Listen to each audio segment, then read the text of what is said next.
Hello, everybody, and welcome to another episode of Tech Leaders Livestream. For those of you who don't know, I'm Andrew Murphy. I've been a technology leader for about 15 years, but now I focus on helping people get better at technology leadership. One of the ways I do that is through this live stream. I like to share the people who I've learned from, the people who've made me being a technology leader, with as many of you as I possibly can.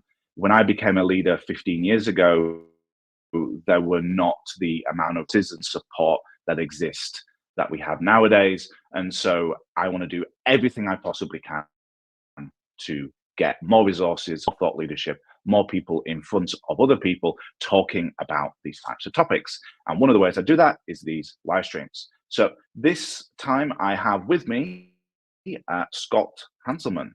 Scott, do you want to say hello to the good folks? Hello to the folks. How are you, sir? Thank you for having me.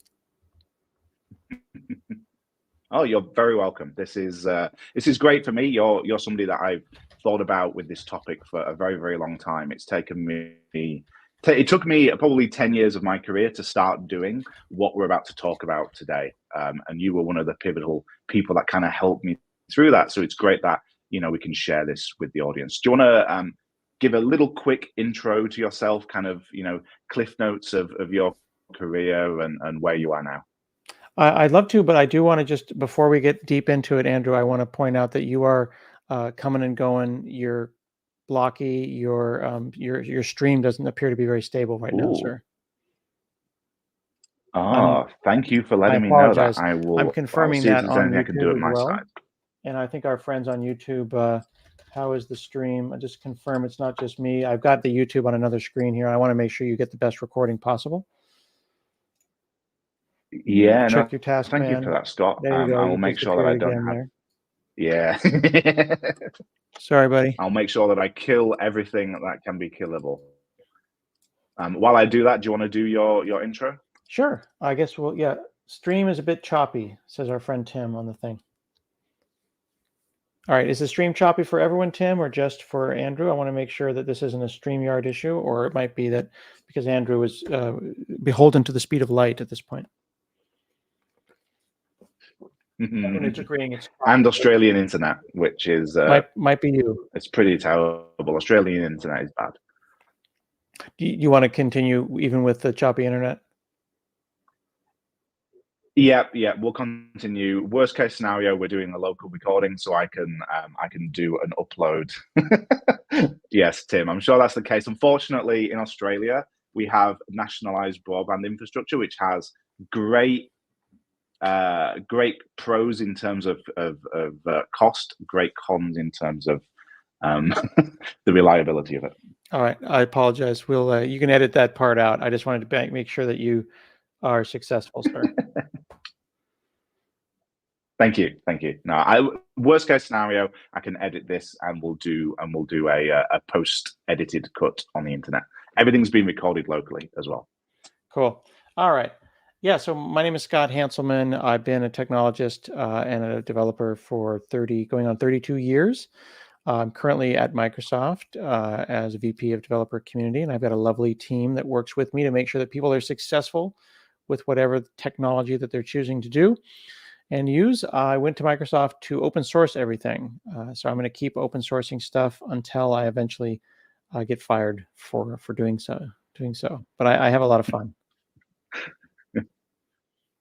That's awesome. Yeah, I was one of those people who was hugely surprised when .NET Core came out and was open source. That was something I never thought I would see in my life, would be, one of the core development frameworks that Microsoft produces being open source. That was an incredible thing to see. Cool. All right, let's kick off with an icebreaker question. This is something I ask all of my guests. Scott, what's your favorite tech gadget that isn't your computer? That's a tough one. In fact, I could show you my my office, and there's a half dozen of them. To pick one would be to ask me what I'm currently working on. The one that I would say was my favorite tech gadget today. I picked up this $30 floppy drive yesterday, and I 3D printed a case around it. And you can't You can't get floppy drive access on a 5 1/4 inch floppy drive with USB, because you can't just get a USB adapter. It uses 12-volt Molex. So then I got another gadget, which is a Molex connector for 12 volts. And then I got a piece of open source hardware called a grease weasel. And a grease weasel is a magnetic flux reader that uses, this is a 40-year-old cable. This is a brand new 3D printed case with a grease weasel inside. Yeah. It reads the magnetic flux off of the discs. And I've been dumping tracks of 40-year-old floppy drives that I found at a garage sale and uploading them to archive.org. So that is what I've been doing today. But I could talk about my RetroTink 4K upscaler or my 3D printed Game Boy if you want to talk about those things as well. How long does it take to take the data off one of those? Like, is it not very long? Presumably in a tiny amount of data, but limited. Yeah. Yeah. So this is a single-sided, single-density floppy from 1981.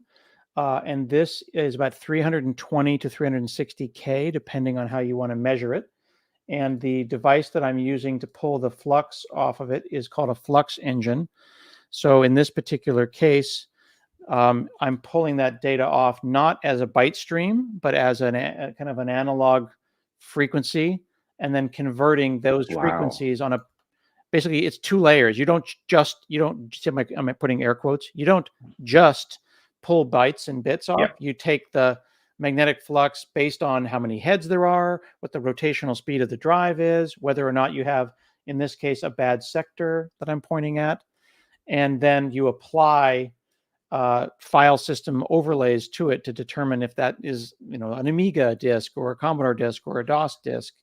But the actual time to pull it off, minute. The actual time to decode the drive and figure out what to do about it, 20 minutes, depends. Yeah, wow. And I guess that way you don't need to know what it is. You're just taking a raw dump of it. And then later you can then work out what it is. So you're kind of you can go through and you can do a load of dumps, store them for later, and then go back and process it. That's a great way to think about it. Another way would be receiving alien transmissions on a frequency. You want to I want the raw frequency, and then I'll figure out whether they're speaking English or alien or whatever later. So exactly right. Yeah, that's cool. That makes me think straight away of the Voyager probes and the process so that any alien that comes across the Voyager probe is going to have to do is, I've got this raw analog, because they don't even know it's digital really at that point, and then they've got to kind of work out exactly how they take that analog data, understand it sensibly, and turn it into some information of some sort. Yeah, what I think is fun about it is that this is not a Commodore drive. This is an old Fujitsu from an IBM PC-XT, and I don't need it to read. It doesn't. The drive doesn't care about FAT or FAT30 or whatever. It cares about magnetic flux. It's the driver between it. So the grease weasel device does that flux stuff, and then Flux Engine and open source projects like it will go and look at that information and then determine it. And then the other thing to think about is really fun. Is there's a write only and a read only. You know how you can go on a disk and you could cover it with a piece of tape to make sure that no one writes to the side here. If you want to be really, really careful, you disable writing on the interface itself. But then you also have to think about whether or not there's a twist in the wire here, and that determines whether or not you're looking at disk 1 or disk 2, your primary disk or your secondary disk, and whether or not you're on these pins or these pins. All that kind of fun stuff comes up when you do this kind of work. But I'm in the middle of an archival of some really, and I'll be able to announce it in a week or two, about some discs that we discovered in a famous technologist's garage. So just something to do on the weekends. Wow, exciting. The other thing it makes me think of, I do a talk, and part of the talk I kind of talk about my history of getting into software development.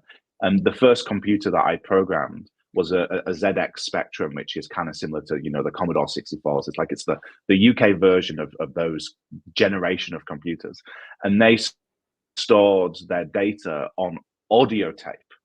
And this is just something that you can't imagine now as somebody coming into the industry. We had to store our programs on the same media that our parents listened to ABBA on. It's just a different world to what we have now, where everything is just bits and bytes on a data disk somewhere. Cool. Sorry, you're breaking up a little bit. Let's go into the. That's fine. So let's go into the topic that we're going to talk about today. This is something which I know is a passion of yours. You're somebody who is part of the community. You're somebody who, for a very long time, has shared the things that they're learning, that they're experimenting with, and really who they are as a person to a huge wide audience.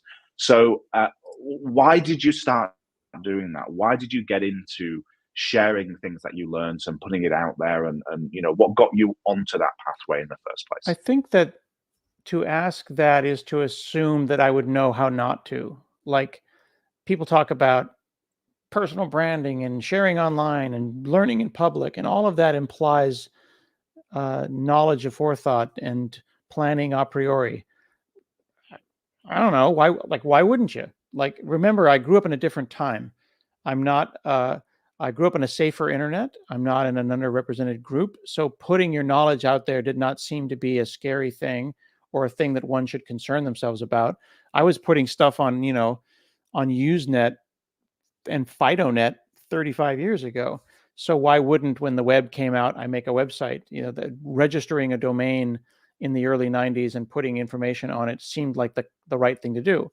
So, FidoNet and BBSs and early text-based systems and Usenet and CompuServe and AOL and GeoCities and on and on and on, and blogs and Twitter and whatever.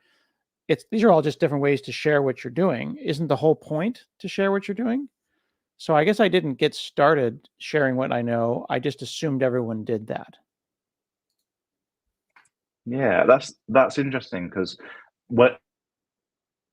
when I think about my history of getting into the internet, it was very much that, back in the Usenet days, where people would just post things on Usenet all the time, when, forums were still a thing. Forums are not really a thing anymore, unless you count Reddit and that stuff as forums. Like, that's just what we did. That's how we communicated as nerds to each other. Did you have like a local group that you were communicating with, or was this a wider audience? Like, how did that journey of kind of gaining, I guess, more notoriety come about?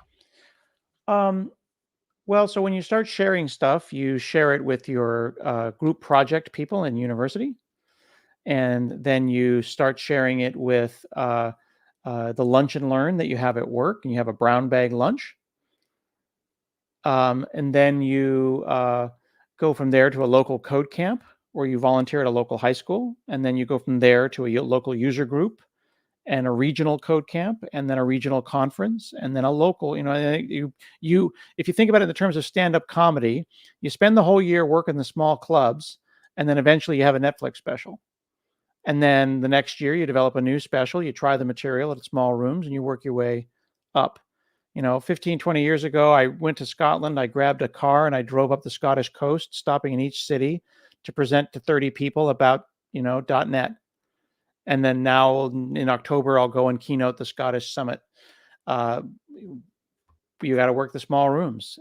So yeah, but people forget that the small rooms are a Twitch stream with 4 people, or a local lunch and learn with 10 friends. The size of the audience doesn't matter, but that's how you get started. But I think it's people who jump from like, oh, I started in tech 5 years ago, and now I'm keynoting and I'm talking to 1,000 people. Like, more power to them. But I think they're missing out on a lot of learning and fun and growth. Yeah. I started doing it internally at my company. I started doing internal lunch and learns and brown bags, and trying to share things which I thought were important to me, and interesting things that I learned that I thought other people should know. And I kind of just started doing it internally, and it wasn't for a while that I started doing it externally. And that for me was a great kind of transition because it was a safe space to learn, a safe space to practice, before I kind of got out into the big scary world of doing it in front of people I didn't know really well and people that I weren't spending hours with Yeah. every day. Exactly, exactly. And how you would do a lunch and learn or interact with local people. Well, actually, that brings another point. I learned how to localize a talk. I don't mean localize it to English or Spanish or Malay. Mm. I mean localize it to, like, I'm talking to a group at, the local power company.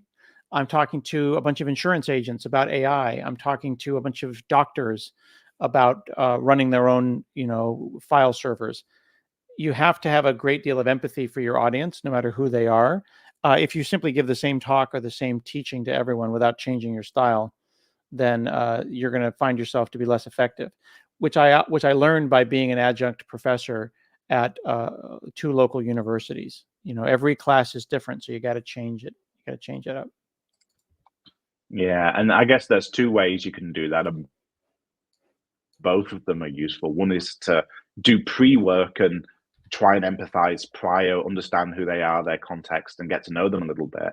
And the other way is to look at the audience while you're talking and to look at how they're responding, what they're engaging with, what they're not engaging with, and kind of use that in the moment to adjust.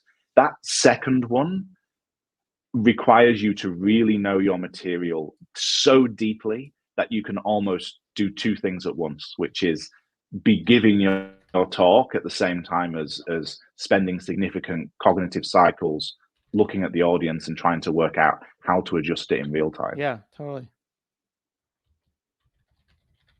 Yeah. Cool. So the next question I have, and by the way, for those of you watching live, I've only got about 10-15 minutes to prepare questions for Scott. I want to turn this into a Q&A as quickly as we possibly can. So please put your questions down and we can take the benefit of asking and answering questions live. That's why we do this as a live stream. So yeah, please put your questions down. We've got a Sorry. Yeah. So we got a comment from Ryan. Going to sound like an odd question. If we're looking to do video-based education or vlogs, any suggestions on a cheap but reliable microphone? That's a very random question, Ryan, but hey, let's go for I love that question. My suggestion, I actually, sorry, Scott? No, I was just agreeing. That's a great question. Yeah. Honestly, to start, anything that is is just something you've got available that isn't terrible. Like the microphones are one of these things where the difference between a $500 microphone and a $3,000 microphone, there's not much difference. The difference between a $25 microphone and a $250 microphone, there is a big difference. So like my suggestion is just whatever you can get your hands on. I wouldn't worry too much, but have you got a more specific suggestion, Scott? Well, if you go out and you Google or Bing for Hanselman, good, better, best. I have an article called Good, Better, Best, setting up a remote worker webcam on a budget. And I talk about ring lights and microphones and how things sound. But if you're listening to me now and it sounds okay, here's a $30 headset that I can theoretically put on. And if I switch this headset, it's going to sound like that. And you can tell me if that sounds fine or better or worse. It probably sounds fine. But then if you switch to a high quality mic, it's going to have radio voice. $30 will get you something, but $300 will get you more. But there's nothing wrong with that headset. Certainly, it's better than your internet at this point right now to give you a hard time.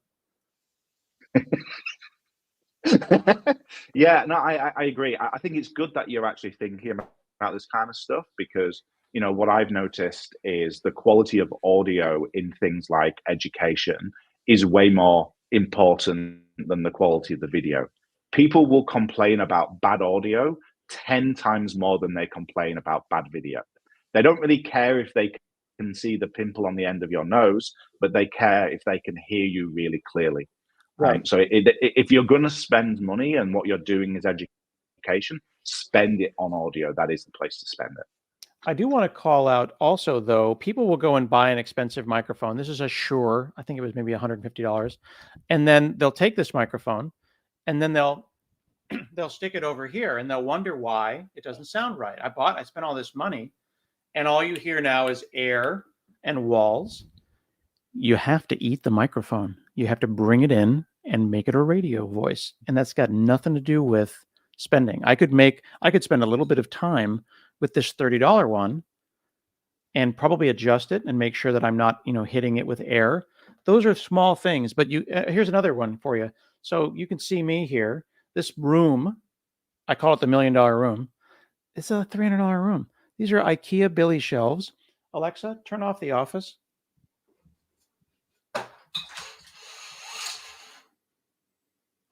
This is spare bedroom, buddy. There's nothing going on here. If I open this window, now you see the real illusion, right? So I got a $15 ring light. Alexa, turn on the office. I got a $50 LED thing here and a giant forehead that bounces, light off of it. And it's $10 worth of LEDs and a little bit of paint and some Billy shelves from IKEA. You too can have a professional looking space. You've got the nice bookshelves behind you. You've got similar lighting. Does not have to cost money. Yeah, I totally agree. And I think, if you're starting out, that's not going to be the thing that makes you successful or not. It's the thing that, maybe takes you from an 8 to a 9, but it's not going to be the thing that takes you from a 1 to an 8. And I think, in the beginning, focusing on making sure that you're doing it, you're investing your time into it, and you're spending that money appropriately. And like I said, I think audio is one of those places to spend that money. But also, AI audio processing has gotten so good in the past few years. So what I do when I record now, so when I record my training videos for Tech Leaders Launchpad, I have a wireless lavalier microphone, which, yes, is a little bit expensive, but I do that because I'm a pacer. I like to walk around. I like to gesticulate. And so I like having a microphone attached to me. Yep. But then what I also do is I have my Blue Yeti pretty cheap microphone that, right, as Scott is saying, is not next to my face, but is kind of pointed at me. Right. And if you just listen to that raw, it's terrible. But you put it through some post-processing and it's actually pretty good. And so, even if you're getting a crap microphone, audio post-processing can do magic. That is fair. One of my best interviews was with my son on my podcast, and it was recorded with my iPhone sitting on a glass, and we then post-processed it. Now, I will say garbage in, garbage out. So you can't, you don't want to assume you can fix it. And then to Tim's point in the chat there, the pop filter can cut the breath on mic sound. The best way to cut the breath on mic is don't breathe on the mic, right? So it could be this, it could be a pop filter, but it can also be the difference between talking like this, pop, pop, pop, and then removing it and having it be angular to your mouth. Again, position is everything when you're dealing with a microphone. It's not about money. It's about, Googling and watching YouTubes, my friends. Yeah. And honestly, practice and, just being somebody who learns by creating something, getting it out there, getting feedback, watching it. I still have the recording of the very first public speaking gig that I did. I did a 15-minute lightning talk on Git techniques that most people don't know. Yeah. And I was terrible. I was awful. That's great fun. But I did it. I got out there. And you learned. And I broke through that barrier. Yeah, exactly. And I watched it. It was recorded. So I watched it, and I watched all of my verbal tics. I watched all of my kind of, ways of speaking and spending time learning and investing and getting better. It's just like any skill. Some people are born naturally good public speakers. Mm-hmm. Some people are not. But just because you're not born naturally good doesn't mean you can't practice. Okay, so I will gently push back. I mean, I'm yes and, but also I disagree in the sense of there was an interview I think I saw in Graham Norton of Ed Sheeran talking about the difference between practice and talent. Like, yes, you can get an initial talent, but he played one of his songs when he was 14. It was garbage, and he's like, listen to this, how bad it is. And he's like, I busted my butt. I learned, you know what I mean? Like, Venus and Serena Williams, you cannot ignore the work that was put into that kind of stuff. So I'm a pretty good presenter, and but it is intentional and deliberate and thoughtful, and it is a muscle, and you got to work it out. You got to do your push-ups, and nobody sees the push-ups. Yeah. They only see the flexing later. That's a good way of putting it. Yeah, like I do a lot of international public speaking, but I also do a lot of local stuff around Australia because it's a great way to trial talks. Like there's I'm going to Copenhagen Dev Fest. I don't know if you are, Scott, but I'm going there and I'm doing a talk there that I've only done once before. Yep. So before I go there in August, I'm going to do it at 3 or 4 local meetups just to practice it and learn the rhythms and learn how to explain things, just to make it better, so that when I do it, instead of in front of 30 people, in front of 500 people, it's going to be better. Right. I want to take Ryan's question here because he's calling out. I did some rendering recently using an editor, and I screenshotted, hey, I'm rendering in Clipchamp right now versus OBS. So OBS is where you do, your recording work. OBS, the Open Broadcasting Studio. So for example, if I go and share my my desktop right now, you'll be able to see my OBS, and you can see I'm sharing my desktop. And then I could do a split screen and go like this and point at things, or I could do a picture in picture and go like that. If you believe that you can get that muscle, that you can talk, you can focus, you can switch, you can split, you can point, you can switch to the desktop and back and do it without editing, which is what I do because I'm lazy. I'm after this going to do a whole demo. And I can even do cool stuff like this, where I'll show you my floppy disks with a second camera. Then I'll do that whole thing, and maybe I'll only edit out one thing or two things. But that's only if you decide to put that work into it. If you don't want to put the work into it, then record the whole thing, end up with a bunch of material later, and then edit it up. I like to do both, but I don't like editing. So when later after this call, I'll go do a video about how to, pull material off of old floppy disks. Then I will not edit it because I don't want to edit a freaking video. Editing sucks. I want to take a slightly different view on that, which is you're somebody who's pretty far down this pathway of doing this sort of stuff. Like, you're going to do it. You know that you're going to do many of these videos, probably multiple in a day. And so you spending that time up front, investing, getting your keyboard shortcuts set up, getting your OBS set up, getting your camera set up, getting everything done is worth your investment, because you're going to save the time later. For people who are just starting out, I think it's potentially not the place to invest their time in, because I really do you know for a fact in 3 years' time you're still going to be doing this? It could be one of these things that you stop doing because you don't enjoy it. It's good that we're disagreeing. Okay, go on. It's good that we're disagreeing. I disagree because the implication that it's hard and is going to take many hours. I just showed you 4 scenes with 4 hotkeys. That can be set up in an hour, and it can be learned in an hour and a half, 2 hours. I think that what's significant about the way that I use it is that I can use it fluently. And by fluently, that means I'm still talking and I just pushed a button and I'm pointing because I've pointed here before, and then I can switch back. And that comes off as being impressive or fluent. But I've only got 4 scenes. There's only 4 possible choices for me to do, and only 4 buttons. I didn't go Control-Shift-Alt-S. I have button 1, button 2, button 3, button 4. Additionally, it's like thinking about, you look at a Visual Studio and all the different hotkeys. I know maybe 5 or 10 hotkeys. I don't know Control-Shift-Alt-F12, but you know what I mean?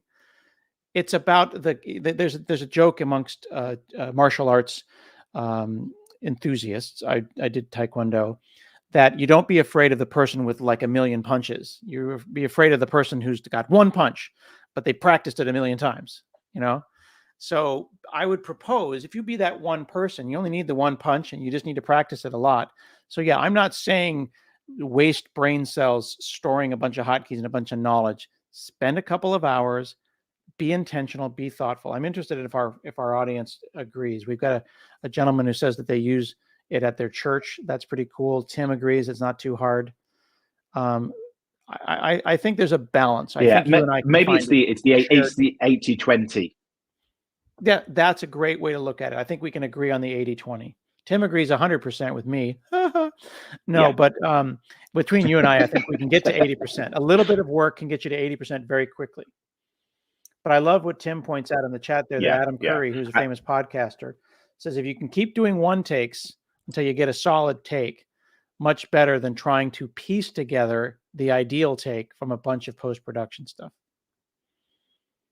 Actually, I'll give you an example. Yeah, no, I totally agree with that point. That's valid. I'm going to Korea next week, and they wanted me to do like a YouTube short in Korean. And I originally did it one sentence at a time and thought I would piece together the 3-minute, Korean video of me speaking poorly. And then I realized that in the doing 10 takes to try to piece it together, I had practiced enough that I could just do it in one take. So I got one B+ take, as opposed to trying to fight and hurt myself to get one perfect pieced together A+ take.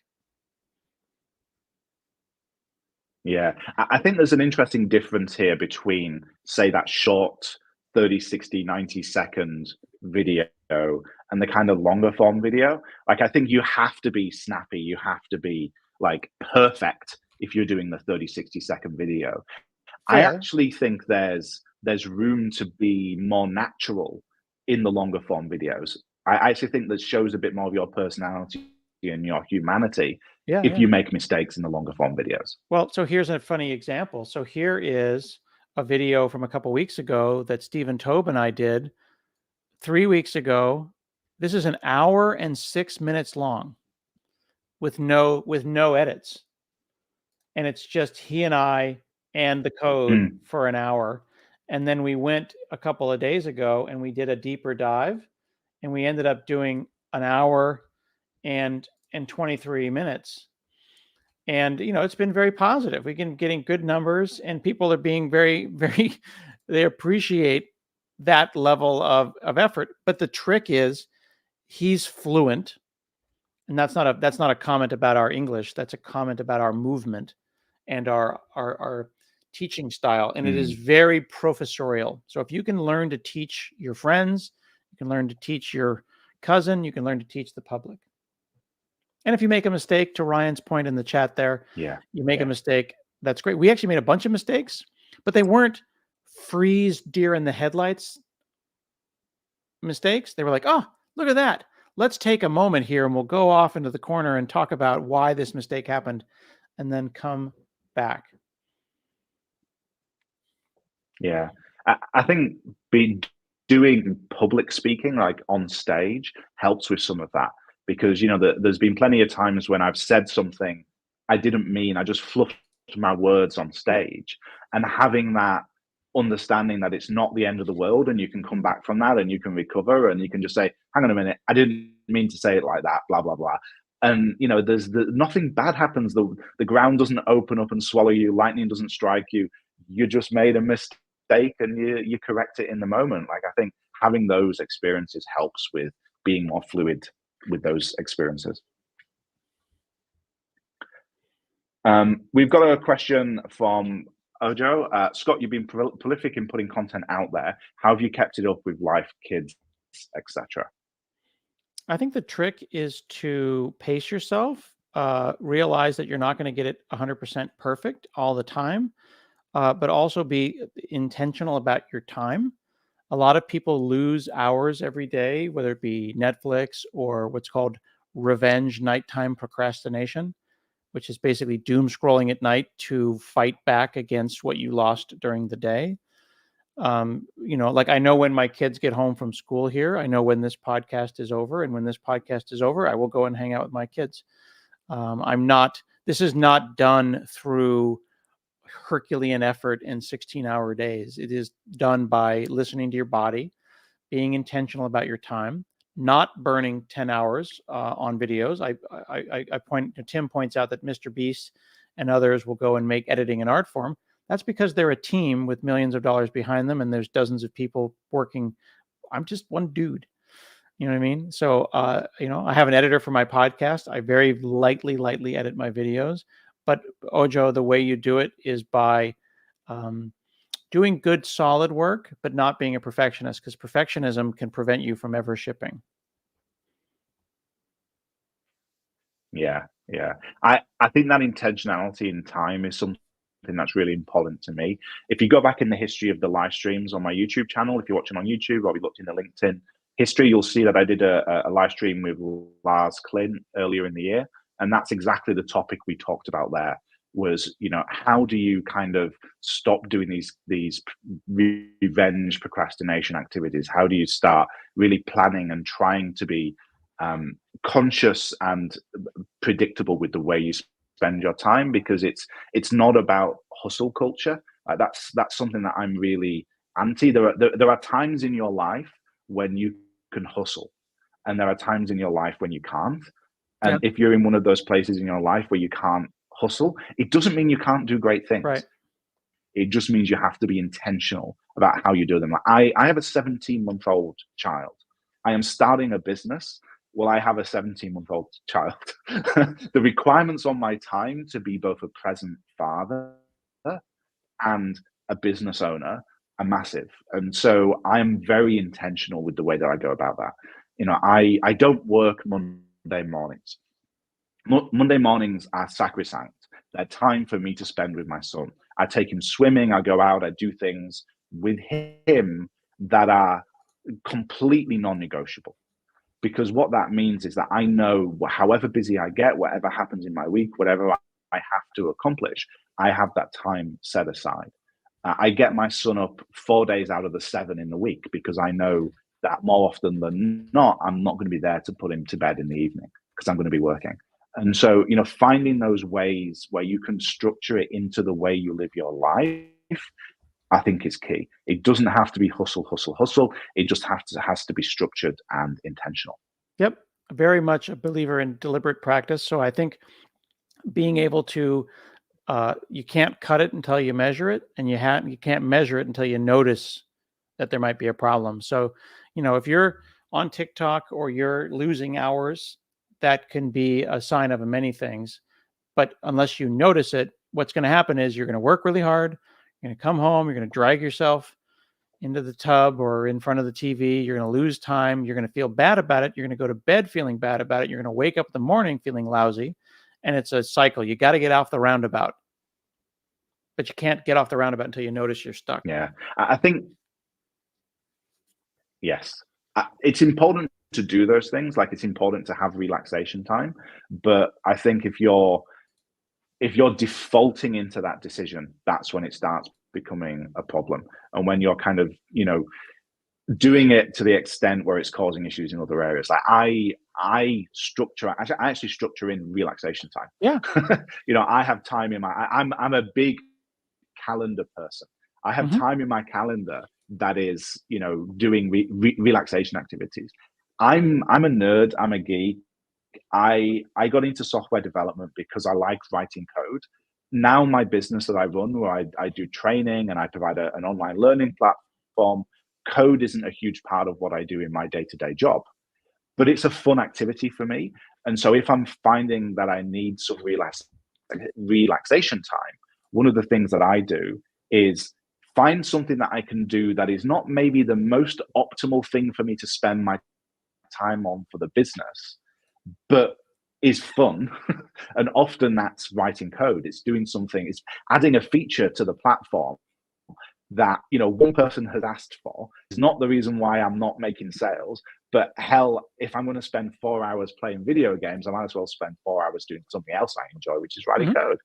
Yeah, great question from Sebastian Duquette in the chat there, asking about how rehearsed are presentations. So it depends. The older you get in software, the more you'll realize that it depends is the answer for all things software. But for example, I'm going to go and do this video a little bit later on getting all this data off of this floppy drive, right? So I have about 5 bullet points on what I want to hit, and I have empathy for the audience. So it's like, here's a thing. Did you know you can do this? Here's a demonstration, a live demonstration of me doing it.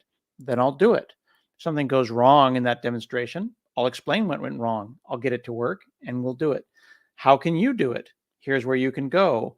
How, what pieces do you need to buy? What software do you need to install? What issues might you bump into when you are going and installing this stuff and figuring out how to do this? Why do you need to do this? In every demonstration, you have to ask yourself after each sentence or each point, so what? So for example, if I were going to do a .NET Conf demonstration, like you call out code walkthroughs, here's AOT, ahead of time compilation in .NET. So what? Well, it's a lot faster than it was before. Okay, so what? Well, there's 6 different ways that you can compile code just in time, AOT, mono, .NET code, So what? And then you keep asking yourself that until you run out of so whats, and then you've got to talk. And you do it where you build a story arc with a crescendo in a moment, and then a nice clean outro. Or you can design it as a linear thing where you then call back and then call back and then call back. So our recent talk I did with Stephen Tobe was 90 minutes. We put together, people asked about how much prep there was. We put together 6 to 8 bullet points and we did a connect the dots. And it was a little rambly, but we followed the order that we said we would follow it with a nice ending at the end there. It wasn't much prep. I think we spent 20 minutes prepping it.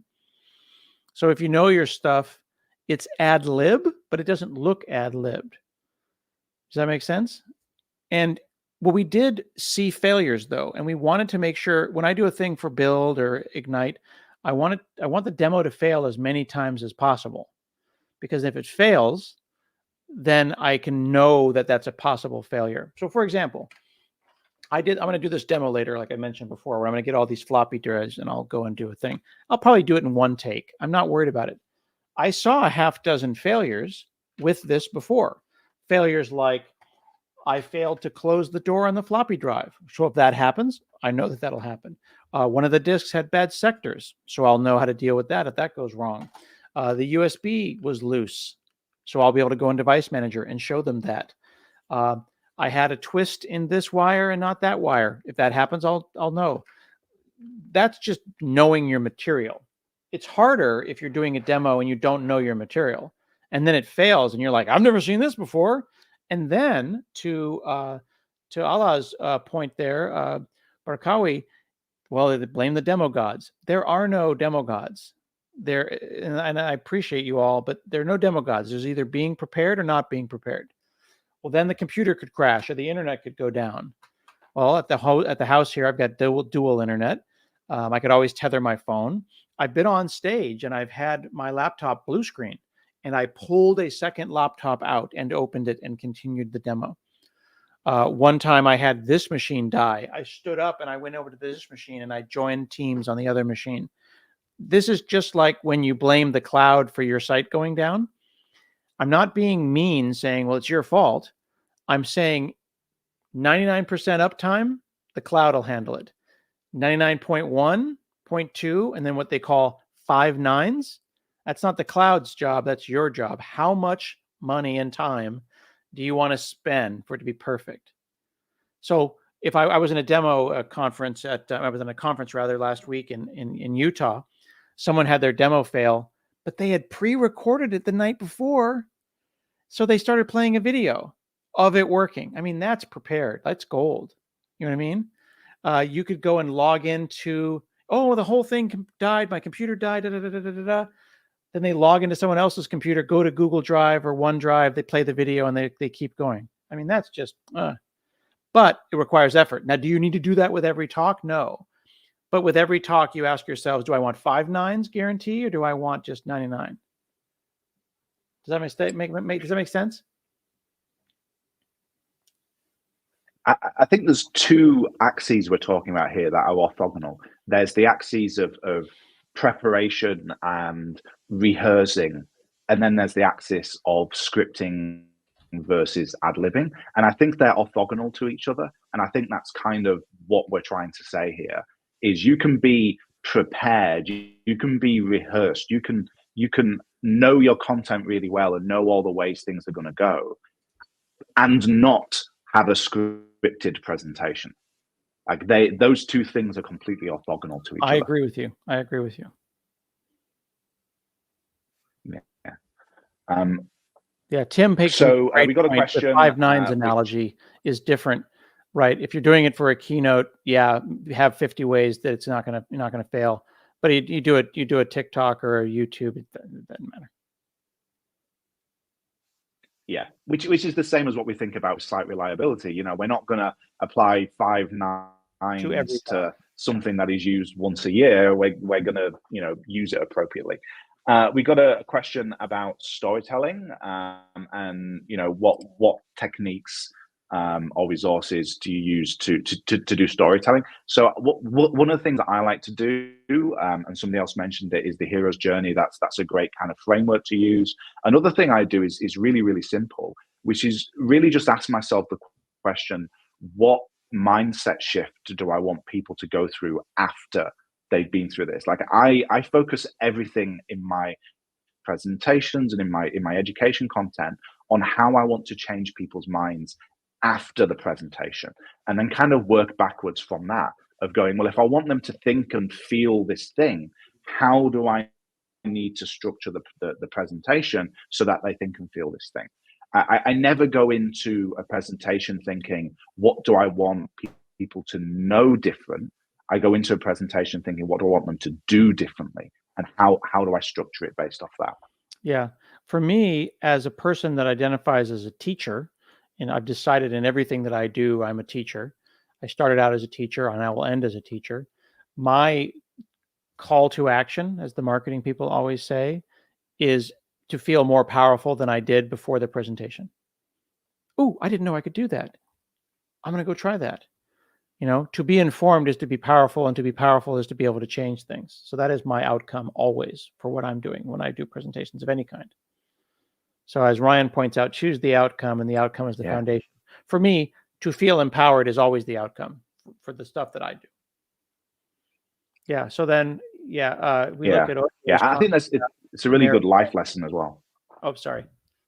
The bandwidth thing is causing us to indirectly interrupt each other, and I apologize for that. Yeah, no, likewise. I obviously next time we do this, I need to fly to the US. Solution, right? If you want 5 nines in the US, so I have decent internet. 100%. Awesome. I'd love to kind of pick on one of my questions. We're rapidly approaching the end of the hour. Can't believe how quickly that's coming. We've talked about why this is really good, and why it's fun, why it's great for you, why it's great for the community. What problems have you had with this? Like, what are the potential challenges and downsides to Scott of doing this? Have you had anything negative happen to you from being this open with who you are and the way you learn and getting out there? Are there any downsides to this? Yeah. I had, you have an opinion on the health site on Twitter. I muted a conversation a couple of minutes ago because people are just being butts. And it's just like, it's never people with like faces and names and links to their LinkedIn. It's always just people with an avatar that's a Simpsons character that have an opinion, and my opinion's valid and their opinion is not. Like, if you're going to have an actual conversation with me, have a name and a face, or at least a consistent avatar that I can count on. But if you're just a meanie, I'm not going to have you're not arguing in good faith. So I'm having people argue with me in not good faith right now. So mute it. You know what I mean? Mute and move on. That's frustrating. There's always people who are having challenges. There's always weirdos. But as I have been very blessed to be, and certainly being an older dude on the internet is easier than being a younger woman or a younger underrepresented person on the internet. You do the best you can to lend your privilege to help people out so that they might be able to present. If you don't want your name and your company to be out on the internet, that's okay. But it is a good idea to protect yourself, but also present yourself consistently. So for example, if you want to be named Kangaroo and you have a Simpsons character as your avatar, that's cool. Just make sure it's the same for all of your socials. It's the same for your GitHub, and you present it so that I can know to thank Kangaroo for being awesome. A really famous presenter is a gentleman named Why the Lucky Stiff. And Why the Lucky Stiff was a famous Rubyist who did presentations and zines and source code and storybooks, and we don't know who they are. We've never seen them. They never existed. Like, you can find them. They were on the internet. They made an amazing splash, and then they disappeared. So this is not a person that you can bother because we don't know who they were. But we know of them because they have a moniker and they have like an identity. So that's a really cool part of the internet too. You can be anonymous and you can still do great work. And then theoretically, if you went for a job, you could say, hey, I was Why the Lucky Stiff. And I'd be like, oh my God, I can't believe you're interviewing for the job. So you don't necessarily have to use your government name in your presentations. You could use a cartoon avatar or just be a voiceover. And there's lots of people who do that as well. So you don't necessarily have to give up your privacy and your personal life in order to be well thought of. And we all think well of Why the Lucky Stiff as an example. Yeah, I think there's definitely the trade-offs where, I will do presentations and I'll have a lot of great discussions afterwards. And the type of stuff I do, often somebody will come up and disagree with me deeply on some fundamental core topic that I discussed. And I love when that happens because we can actually talk about it. The problem with the internet is often you don't get those deep, like, interpersonal discussions with people because everybody just kind of floats off and feel the way that people talk on the internet is not the way that people talk in person, I found. Cool. Okay. So just a tip from Tim before we finish, which is, watch lots of talks and analyze what you think they did well, badly, and copy the good bits. I think that's a good idea. I think, also watch your talks and your presentations. I think the only caveat I put on what Tim said is don't try and be somebody who you're not. And putting a fake personality on is something which is incredibly draining. So make sure that you're copying the stuff that people do that is really, really good, but not to the extent where it's the opposite of your personality, because that's not something you can do forever. It's incredibly draining if you try and do that. I love that you call out the personality thing. I used to see certain people and try to emulate their personality, and that's the wrong idea. You just want to be the best version of yourself. If you're a little bit of an introvert, if you can turn it up +1 or +2, you can still be an introvert. You can still be quiet. You just want to be yourself. And there's some comments. I think someone in the chat mentioned theater. There's a thing called comedy sports. If you've ever seen like Whose Line Is It Anyway? These are opportunities for you to learn how to speak extemporaneously with fluency without saying and things like that. I pause, like that was an but I turned it into a pause. You catch it, you swallow it, and you make it a pause. And people ignore those pauses in their speech. There was 2 stutters, right? These are all things you'd note, think about, acknowledge, determine if you want to change them or not, and then move on and continue. So those things are important. Tim says he's got a nerd voice. That's great. Embrace it. Have a nerd voice. But have your voice. Be you, the best version of you. And then if you look at your talk and say, yeah, I like that part of the talk. I didn't like that part of it. Are you going to measure it? Are you going to cut it? Are you going to change it? And try again. Give yourself grace.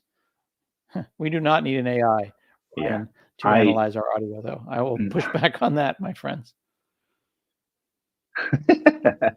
When I first started, I used to listen to recordings of myself immediately before I used to do the next talk. So I'd record the audio of me doing a talk, and then the hour before I do the presentation, I just listened to it on my headphones. And that did 2 great things. The first thing it did was remind me of the talk and the content, and reminded me of what I wanted to say and how I wanted to say it. The other thing it did was remind me of the things that I say in my speech and the way that I tend to start sentences that are repetitive. and really helped me kind of clamp down on those things. And that only comes from practice and listening and be conscious. Okay, I think we have reached the top of the hour. So thank you very much, Scott, for joining me. I can't believe this hour has disappeared so quickly. It happens every single time, and yet I'm still surprised every single time. I want to finish with just a reminder. The next live stream I have is on the 2nd of May. It's with Chris Seibert, who is a startup CTO coach. We're going to be talking about how to stay adaptable as a startup CTO, and learning how to respond to things while still staying true to yourself. There's a bunch of links here if you want to know more about me and what I do. There's my LinkedIn profile in the middle there. I do a bunch of posts on LinkedIn about tech leadership and things related to that. I do these live streams regularly. If you also want to have a chat with me about anything to do with technology leadership, you can use the link on the left. Is there anything you want to plug, Scott? Do you want to plug anything you've got coming up? Right now, I would just point people to the existing work that I do. The podcast has been going on now for almost 19 years, every Thursday, very consistently. If you want to look at my blog, while I've slowed down on my blog, the content is still there. I'm also on TikTok, God help me. I'm everywhere. I'm on the Hell site. I'm on Threads. I'm on Blue Sky. If there's a social network, I'm experimenting with it. In fact, just yesterday, I signed up for another crazy thing called Air Chat. So if there's somewhere, I am out there trying to reach out to people and talk about it, talk about technology and share. I'm really just trying to make people feel as powerful as I felt when I first got on social media in the early days. And now I'm going to leave you, Andrew, and I'm going to go and try to get some data off of these 40-year-old floppy disks. Amazing. I definitely want to watch whatever content comes out from that. I will be very fascinated. Thank you again, Scott, for joining me. Thank you, the whole audience, for participating. There's been a great number of questions in this that has really helped dive into the deep details of this and make it as actionable as possible. Thank you, everybody, and see you next time.